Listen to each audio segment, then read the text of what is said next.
लोकसभा चुनाव 2024 के लिए बीजेपी ने अपनी पहली सूची में 195 उम्मीदवारों के नामों की घोषणा की।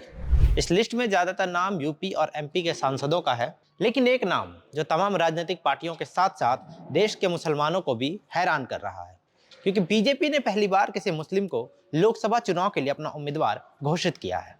उस उम्मीदवार का नाम है अब्दुल सलाम। साल 2019 के लोकसभा चुनाव में बीजेपी ने एक भी मुसलमान को लोकसभा का टिकट नहीं दिया था, ये कहते हुए कि मुस्लिम समाज से बीजेपी को वोट नहीं मिलता है। लेकिन अब लगता है कि बीजेपी अपनी रणनीति में बदलाव करने का इरादा बना चुकी है। अब्दुल सलाम केरल के मलप्पुरम सीट से चुनाव लड़ेंगे।